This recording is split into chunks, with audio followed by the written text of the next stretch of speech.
Student, we are studying the chapter Rat Trap from the book Flamingo in class 12th English core. So we are starting from the next passage. You can see it was late in December. दिसंबर में जो आखिरी समय होता है वो समय था, यानी लास्ट वीक का समय था. Darkness was already descended over the forest, और जंगल में पहले से ही अंधेरा छा गया था. दिस इंक्रीज द डेंजर, इससे ख़तरा भी बढ़ गया था.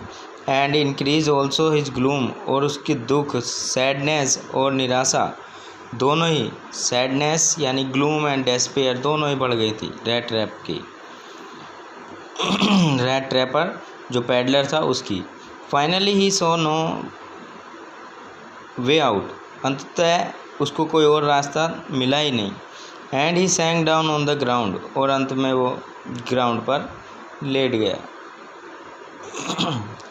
ट्राई टू डेथ, मरने की कोशिश की. Thinking that his last moment had come, ये सोचते हुए कि उसका अंतिम क्षण आ गया है.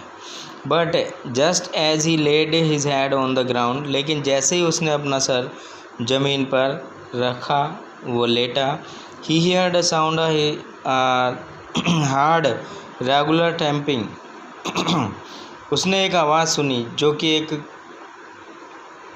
तेज टक टक वाली आवाज़ थी.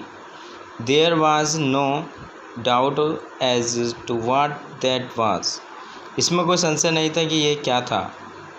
ही रेज्ड हिमसेल्फ, वो उठा. Those are the hammer strokes from an iron mill, ये एक आयरन मिल से हैमर यानी हथौड़े के पड़ने की टप टप की आवाज़ थी. ही थॉट, उसने सोचा. There must be people nearby, उसने सोचा कि आसपास में लोग ज़रूर होंगे.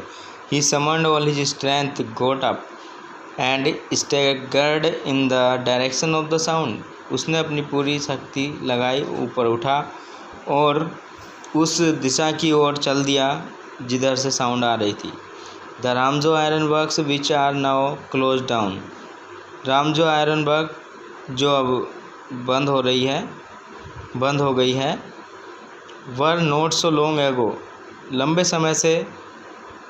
ए लार्ज प्लांट, वो एक लंबे समय में पहले कभी एक बड़ा प्लांट था. विद स्मेल्टर, जिसमें स्मेल्टर थे, रोलिंग मिल थी, फोर्ज थी. In the summer time long lines of heavily loaded barge and scows slide down the canal, summer के समय में एक लंबी लाइन लदे हुए ट्रक की और जो वैगन होते हैं उनकी लदे हुए वो बड़ी लंबी लाइन जो कैनल है उसके आसपास दिखाई पड़ती थी. Which led to a large inland lake, जो एक बड़ी इनलैंड लेक पर पहुंचती थी. And in the winter time the roads near the mill were black from all the coal dust which shifted down from the big charcoal carts, और winter time में road के पास में जो मिल है वो ब्लैक हो जाते थे. जो कोल डस्ट गिरती थी चारकोल क्रेट से, बड़ी जो चारकोल क्रेट होती थी उनसे डस्ट जो गिरती थी उससे जो रोड थी वो ब्लैक हो जाती थी. During one of the long dark evenings just before Christmas, Christmas के एकदम पहले एक लंबी शाम को, अंधेरी शाम को, the iron Smith and his helper sat in the dark forge near the furnace waiting for the pig iron. तो उसी शाम को आयरन स्मिथ और उसका हेल्पर वो डार्क फौज में, जो अंधेरे वाली जो फौज थी उसमें बैठे हुए थे, और भट्टी के पास वो बैठे हुए थे. वो पिग आयरन का जो कच्चा लोहा होता है उसका इंतज़ार कर रहे थे. Which had been put in the fire, जिसको फायर में रखा गया. Which had been put in fire, जिसको आग में रखा जाता है. To be ready to put on the anvil, जिससे कि वो खाँचों में भरा जाने के लिए तैयार किया जाए. एवरी नाउ एंड देन, यदा कदा या समय समय पर, one of them goat up, helper में से और मास्टर स्मिथ में से कोई एक उठता था, टू स्टीर द ग्लोइंग मास, जो जल रहा होता है, जो मास यानी जो पदार्थ उसमें जल रहा होता है या रेडी हो रहा होता है, गर्म हो रहा होता है, उसको हिलाने के लिए उन दोनों में से कोई उठता था। With a long iron bar, वो उसको एक लंबी छड़ी से घुमाते थे, हिलाते थे। Returning in a few moment, कुछ क्षण में वापस लौटने के बाद। Dripping with perspiration, returning in a few moments, कुछ ही क्षण के लिए वो जाते थे और उसको घुमाते थे। ड्रिपिंग विद पर्सपिरेशन, और कुछ क्षण में ही वो जो थे पसीना पसीना हो जाते थे। दो एज वाज द कस्टम, लेकिन ये उनका एक रिवाज था, उनको इससे he wore nothing but a long shirt and a pair of wooden shoes, उसने और कुछ नहीं पहना हुआ था, बस केवल एक शर्ट पहनी थी और लकड़ी के जूते उसने पहने हुए थे। All the time there were many sounds to be heard in the forge, हर समय फोर्ज में कोई ना कोई आवाज़ आती रहती थी। The big bellows groaned and burning coal cracked, बड़ी बड़ी भट्टियाँ उनके दहकने की, कोयले के चटकने की। The fire boy shovelled charcoal into the maw, जो आग के पास काम करने वाला लड़का होता था, शोवल्ड जब वो तोड़कर शोवल्ड चारकोल इनटू द माव, और वो जो फायर बॉय होता था वो फावड़े से चारकोल, जो भट्टी होती थी, उसके मुहाने पर डालता था। With a great deal of clatter, और उसमें से एक बहुत चटर चटर क्लैटर की आवाज़ आती थी। आउटसाइड रोड द वाटरफॉल, और बाहर जो है वाटर के गिरने की आवाज़, पानी के गिरने की आवाज़ आती है।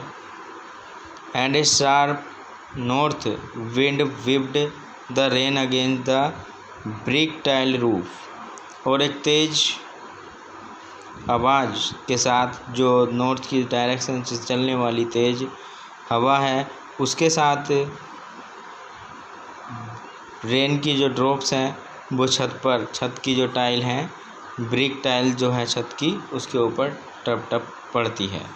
It was probably on account of all this noise, और इस नॉइज़ में that blacksmith did not notice that a man had open the gate, और इस आवाज़ के समय में ही ब्लैक स्मिथ ने जो है एक मैन को ध्यान नहीं दिया, और उस आदमी ने जो है गेट खोला और फोर्ज में एंटर हो गया। Until he stood close to the furnace, up to the furnace, जब तक उसका ध्यान, ब्लैक स्मिथ का ध्यान जब तक उस पर नहीं गया, जब तक कि वो फर्नेस के पास नहीं जाता। Surely it was nothing unusual for poor vagabonds without any better shelter for the night to be attracted to the forge by the glow of light which escaped through the sooty panes and to come in to warm themselves in front of the fire. So surely जो poor vagabond था उसके लिए इससे अच्छा कोई भी shelter नहीं था जिसमें वो रात बिता सकता हो, और इसने उसको और भी ज़्यादा अट्रैक्ट किया, अपनी ओर आकर्षित किया। इस फोर्ज ने उसको अपनी ओर आकर्षित किया, और उसकी भी जो लाइट जो जल रही थी उसने उसको बहुत ज़्यादा अपनी ओर आकर्षित किया। विच एस्केप द थ्रो द सूती पेन, जो चाय वाले विंडो के पेन थे, शीशे थे, यानी कहने का यहाँ पर मतलब है जो विंडो पेन थे वो छाई से धुंधले हो रहे थे। And to come in to warm themselves और वो अब अंदर आ गया था अपने आप को गर्म रखने के लिए। In front of the fire के सामने अपने आप को गर्म रखने के लिए ये जगह उसके लिए पर्याप्त थी। The blacksmith glanced only casually and indifferently at the intruder. Blacksmith ने, जो ये इंट्रूडर था, स्ट्रेंजर था, एक अननोन पर्सन के रूप में जो यहाँ एंटर हुआ था, उसने बस हल्का फुल्का ही उसको एक अभिन्न तरीके से देखा। He look the way people of his type usually did. उसने उसी तरह से उसको देखा कि जिस तरह से उसके टाइप के लोग करते हैं। विद ए लॉन्ग बियर्ड, वो एक लंबी दाढ़ी वाला, dirty, ragged and with a bunch of red trap tangling on his chest. उसके फटे हुए कपड़े और एक रेड ट्रैप का गुच्छा उसकी छाती पर लटका हुआ। He asked permission to stay. उसने ब्लैक स्मिथ से वहाँ पर स्टे करने के लिए परमिशन मांगी। And the master blacksmith nodded a haughty consent without honouring him with a single word. और जो ब्लैक स्मिथ था, मास्टर ब्लैक स्मिथ था, जो मुख्य कारीगर था वहाँ पर, लोहार, उसने हाँ में सर हिलाया। अ हॉटी कंसेंट, एक अभद्र तरीके से या बिना किसी सम्मान के। विदाउट ऑनरिंग हिम यानी बिना सम्मान दिए, एक भी वर्ड से बिना सम्मान दिए उसने हाँ में सर हिलाया। The tramp did not say anything. Tramp ने भी कुछ नहीं कहा आइदर। तो फिर ट्रैम्प ने भी कुछ नहीं कहा। He had not come there to talk but only to warm himself and sleep. वो वहाँ पर बात करने के लिए नहीं आया, बल्कि वहाँ पर सोने के लिए आया था, अपने आप को गर्म करने के लिए आया। In those days the Ramsjo iron mill was owned by a very prominent iron master. उन दिनों में जो रामजो आयरन मिल था, वो एक बहुत ही फेमस आयरन मास्टर के द्वारा चलाया जाता था, हुज ग्रेटेस्ट एम्बिशन वाज, जिसकी मुख्य महत्वाकांक्षा थी, to ship out good iron to market में एक अच्छी क्वालिटी का आयरन प्रोवाइड कराने की। He wanted both night and day to C.